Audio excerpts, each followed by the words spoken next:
अस्सलाम वालेकुम, मैं हूं सुमेरा मिर्ज़ा और आप देख रहे हैं मेरा यूट्यूब चैनल। 2 से 3 पॉइंट पर जल्दी से बात करना चाहूँगी। सबसे पहले तो हम सिद्दीक जान का जो इशू रेज़ हुआ उसके ऊपर बात करेंगे। सिद्दीक जान और काजी फ़ाइज़ ईसा के माबैन जो छोटा सा एक मुकालमा हुआ वो सब पता है आपको। उसके बाद फिर हमने देखा कि ट्विटर पर भी टॉप ट्रेंड बन गया, स्टे स्ट्रॉन्ग सिद्दीक जान। फिर सिद्दीक जान ने उसके ऊपर वीडियो बनाई, बहुत से हमारे सहाफ़ी दोस्तों ने भी उसके ऊपर वीडियोस बनाई और उस बात को पूरा एलैबोरेट किया कि असल में बात हुई क्या थी। आप सब जानते हैं कि सिद्दीक जान डे फर्स्ट से ये वाला केस नहीं बल्कि जो भी कोर्ट के केसेस होते हैं उसका बहुत अच्छे तरीके से एलैबोरेट करते हैं। और हम जो है वो अगर हमें प्रोग्राम में किसी भी रहनुमाई की ज़रूरत होती है तो हम डेली बेसिस पर उनकी वीडियोज़ को देखते हैं और हम यानी कि अथेंटिसिटी की मैं आपको बात बता रही हूँ कि हम उनके प्रोग्राम को देख के अपनी रिसर्च जो है वो प्रिपेयर करते हैं। तो उनका छोटा सा तारुफ ये भी है और आप सब जानते भी हैं उनको। उनके बारे उनकी ये जो सारा मामला हुआ उसके बाद हमने देखा कि बहुत सारे सहाफ़ियों ने सिद्दीक जान के वो एंटी हो गए। तो मुझे इस बात के ऊपर थोड़ा सा अपने सहाफ़ी बहन भाइयों से इख्तलाफ इसलिए भी है कि हम लोग सहाफ़ी बरादरी हैं, हमें यूनाइट रहना चाहिए, हमें इकट्ठे रहना चाहिए। ठीक है, आपको इख्तलाफ होना चाहिए, हर एक अपना एक पॉइंट ऑफ व्यू होता है, लेकिन इस तरह से आप किसी और के लिए आप अपने जो अपनी सहाफ़ी बरादरी उसके ख़िलाफ़ आपको नहीं होना चाहिए। और बहुत ही सख्त जुमलों का इस्तेमाल किया गया सिद्दीक जान के लिए, तो वो भी बड़े दुख और अफसोस की बात है। आपने देखा होगा कि कोई भी इशू हो जाए तो वकला बरादरी, जजेस बरादरी सब लोग इकट्ठे हो जाते हैं और आई अप्रिशिएट कि बिल्कुल होना भी चाहिए। तो इसी तरह मैं एक्सपेक्ट भी करती हूँ कि जो हमारी सहाफ़ी बरादरी उनको भी इस तरह से इकट्ठे होना चाहिए। बाकी रही बात जो मुकालमा हुआ उस पर आपने हमारे बड़े सीनियर एंकर हैं असदुल्ला ख़ान, उन्होंने इसको बड़े अच्छे तरीके से एलैबोरेट भी किया कि कुछ सहाफ़ियों ने कहा कि जी गलत मतलब लिया गया है, इसको वैसे एक हाइप क्रिएट कर दी गई है। अगर वही बात जो असदुल्ला ख़ान साहब ने की कि सच बोला करो तो इसका मतलब यही है कि वो बंदा झूठ बोल रहा था। आप सहाफ़त काम जो है वो यही है कि लोगों तक सच पहुंचाना, लोगों को इन्फॉर्म करना, और उसी के ऊपर जब आप सवाल उठाते हैं कि सच बोला करो, इट मीन्स कि आप झूठे हो, आप झूठ बोलते हो।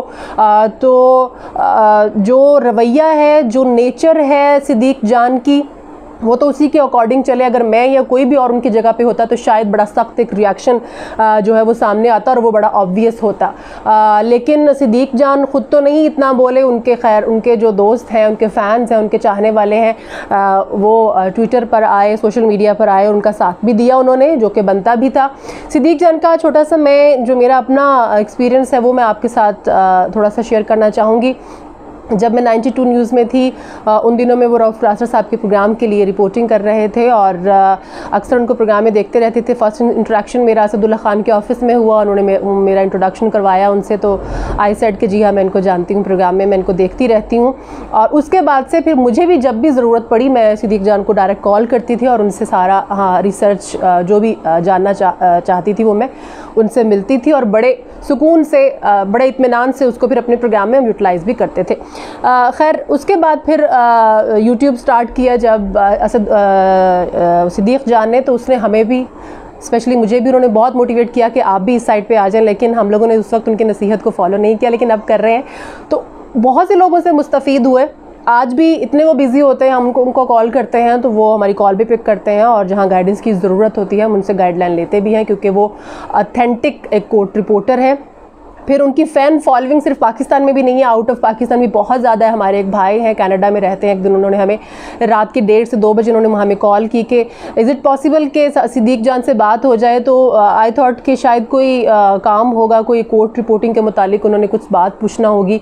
तो जब मैंने उनसे पूछा कि भाईजान आपको क्या बात है, तो उन्होंने कहा मैं उनका बहुत बड़ा फ़ैन हूँ, मुझे उनसे बात करनी है। तो रात 2 बजे फिर मैंने सिद्दीक को कॉल की कि एक आदमी है वो आपसे बात करना चाहता है। एंड इट्स सो नाइस कि उन्होंने उस वक्त उनकी कॉल रिसीव की और उससे बात भी की। ये छोटा सा एक इंट्रोडक्शन इसलिए दे रही हूँ कि उनकी तबीयत के बारे में मैं आपको बताना चाह रही हूँ कि एक शख्स अपने काम से इतना लॉयल है और जो वो विटनेस करता है कोर्ट में बैठ के वही वो स्क्रीन के ऊपर आपको, मुझे और बाकी सब लोगों को बताता है। तो फिर इसमें झूठ की गुंजाइश नहीं है। एक बात सिद्दीक जान ने खुद भी की कि आप पॉइंट आउट कीजिए कि मैंने क्या झूठ बोला है।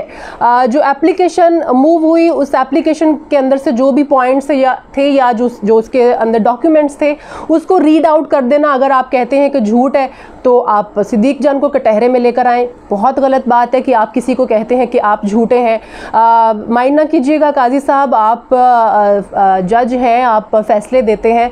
आपको अगर हम में से कोई उठ के आके कह दे कि आप सच बोला करें तो आपका रिएक्शन क्या होगा? तो इसका मतलब यही है कि हम ये कहना चाह रहे हैं कि आप झूठे हैं। तो आपका भी काम वही है, सच बोलना, सच बताना। हमारा काम भी वही है, हम सच बोलते हैं, सच बताते हैं लोगों को। लेकिन अनफॉर्चुनेटली हमारे अंदर बहुत से ऐसे लोग हैं जो इस चीज़ को एडमिट नहीं करते हैं, जो अपना जो शोबा है उसके साथ इंसाफ नहीं करते हैं। तो सिद्दीक जान, मैं इस वक्त एनालिसिस दे रही हूँ, मैं कुछ भी गलत बात कर सकती हूँ। सिद्दीक जान गलत बात इसलिए नहीं करेगा क्योंकि वो उसके हाथ में डॉक्यूमेंट्स होते हैं और वो डॉक्यूमेंट्स को देखकर ही बात करता है, या फिर वो जो कोर्ट में बैठकर विटनेस करता है वो उसी को देखकर बात करता है। तो मेरी आपसे यही गुजारिश है, जो उनके बहुत, हालांकि बहुत कम लोग उनके एंटी हैं, बल्कि मैं यही कहूँगी कि सहाफ़ी बरादरी हमारी कुछ है जो उनके एंटी है, जो नहीं होना चाहिए। तो इसलिए मैं भी यही कहूँगी सिद्दीक, आप स्टे स्ट्रॉन्ग और इसी तरह हमेशा सच का साथ देते रहें। जैसे आपने देखा होगा कुछ दिन पहले भी जो है आर्मी चीफ़ ने उनका हवाला दिया, तो आप देखें फिर उनकी वर्थ क्या होगी कि मैं उनको सुनता हूँ, मैं उनकी जो कोर्ट रिपोर्टिंग के मुतालिक मुझे कुछ भी जब सुनना होता है तो मैं सिद्दीक जान को सुनता हूँ। तो फिर तो आपने बहुत सारे लोगों की जो पसंदीदगी है या फिर उनकी चॉइस है उसके ऊपर फिर आपने सवालिया निशान खड़ा कर दिया। खैर, लोग बड़े समझदार हैं, लोगों को पता है कौन क्या बोलता है और कौन क्या है और किसकी क्या सच्चाई है। चले, एक बात हो गई। दूसरी बात, आज जो भी काजी फाइज ईसा वाला जो फ़ैसला आया वो भी आपके सामने है। मीनवाइल हमने देखा कि साबिक डीजी FIA बशीर मेमन साहब ने गुज़िश्ता रोज़ शाहज़ेब खानज़ादा के प्रोग्राम में बहुत बड़ा इंकशाफ किया कि जी मुझे फ़रोग नसीम और शहजाद अकबर ने अपने ऑफिस में बुलाया और वो कहते कि हम काजी फाइज ईसा के ऊपर केस फाइल करना चाहते हैं। दिस एंड दैट आपने देखा होगा, सारा दिन मीडिया के ऊपर बड़ी एक धूम मची रही। और फिर उसके बाद हमने देखा कि इन दोनों की तरफ से तरदीद भी आ गई, फ़रोग नसीम साहब की जानिब से भी और शहजाद अकबर की तरफ से भी। मुझे एक बात है, मेरा एक सवाल है यहाँ पर कि जब एक इशू गुजर जाता है, सॉर्ट आउट हो जाता है, जैसे काजी फाइज ईसा का केस था, उसका फ़ैसला सामने आ गया, फिर इस तरह के लोग सामने क्यों आते हैं? एक सवाल मेरा ये है कि वो हमेशा इस तरह के फ़ोरम से ही आगे क्यों आते हैं? शाहज़ेब खानज़ादा के प्रोग्राम में आए और उन्होंने आके इंकशाफ कर दिया। आपके पास कोई प्लेटफॉर्म नहीं है जिससे आप बता सकें?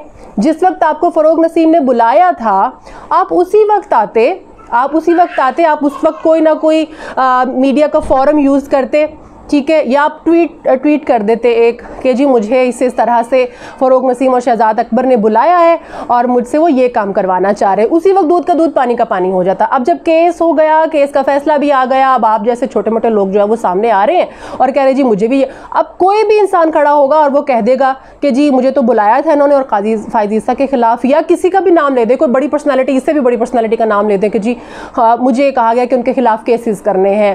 तो मेरी तो खैर समझ में ये बात नहीं आती कि जब आपको बुलाया गया था उस वक्त आप क्यों नहीं बोले? आप क्योंकि आप तो इनकार कर चुके थे, या तो आप इस काम में मुलव्वस होते फिर तो आप ना बोलते, लेकिन आपने तो मुलव्वस हुए ही नहीं, आपने तो इनकार कर दिया कि मैं ऐसा कोई काम नहीं करूँगा जो मेरी ड्यूटीज़ के ख़िलाफ़ हो।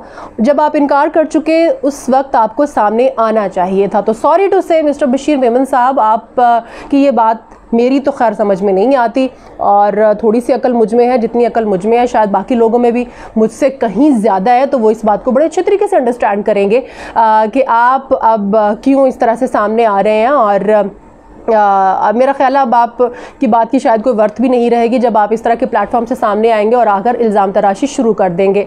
तो इसलिए बचगाना हरकतें छोड़िए। इस वक्त जो हुकूमत अच्छे काम कर रही है आप उसका साथ दीजिए, लेकिन नहीं देंगे, आपकी आदत है, आपकी नेचर है। आप उन हुक्मरानों के साथ काम करते रहे हैं जिन्होंने खुद भी बहुत खाया है, आपके भी बहुत पेट भरे। अब वो गवर्नमेंट आ गई जो ना खा रही है ना खाने दे रही है, तो आप जैसे लोगों को तकलीफ़ हो रही है।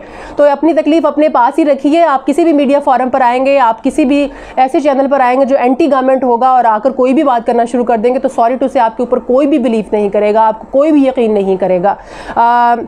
खैर उसके बाद हमने देखा है कि तरदीद भी सामने आ गई है और उन्होंने ये भी कहा है कि हम कोई कानूनी कार्रवाई भी करेंगे और बनती भी है। तो सीट तो आपको बड़ी प्यारी होगी, इसलिए शायद आपको लग रहा होगा कि अगर उस वक्त ऐसी कोई बात भी की है तो मैं बात करूँगा तो मेरी सीट चली जाएगी। अगर आपको इतना प्यार था अपनी सीट से, अपने काम से, तो आप उसी वक्त ये बात करते कि जी मुझे इस तरह से इन्होंने बुलाया है, और काजी फायज़ ईसा के खिलाफ या भी किसी और पर्सनैलिटी के खिलाफ, क्योंकि आपने ये भी कहा कि मेरे ऊपर दबाव डाला जाता था कि शरीफ फैमिली के ऊपर भी हम लोगों ने केसेस करने, और शहबाज शरीफ साहब ने भी फिर यही बात किया कि जी देखा जो मैंने बात कही थी वो बात पूरी हो गई। तो जब शहबाज शरीफ साहब ने बात की थी उस वक्त आप कह देते कि जी हाँ मेरे ऊपर दबाव डाला गया या दबाव डाला जा रहा है कि शरीफ फैमिली के खिलाफ केसेस दायर करने हैं। तो काजी फायज़ ईसा के खिलाफ जब कोई प्लानिंग हो रही थी उस वक्त भी आपको बताना चाहिए था, उस वक्त आपके मुंह पर ताले क्यों लगे थे और अब वो ताले क्यों खुल गए। मेरा तो सवालिया निशान आपकी इस बात के ऊपर है, और अगर मैं इसके ऊपर सवाल उठा सकती हूँ तो लोग बड़े समझदार है, आवाम बहुत समझदार बाशऊर हो गए, आवाम को पता है कि कौन किस एंगल से और कहाँ से बात कर रहा है। तो आज के प्रोग्राम से मैं यही बात करना चाह रही थी। कल इंशाल्लाह से फिर एक नए इशू के साथ, एक नई डिस्कशन के साथ दोबारा से आपकी खिदमत में हाजिर होंगे। आपको मेरी वीडियो पसंद आए तो लाइक कीजिएगा, कोई सजेशन आप देना चाहें तो कमेंट ज़रूर कीजिएगा, और मेरे चैनल को भी सब्सक्राइब कीजिएगा। अल्लाह हाफ़िज़।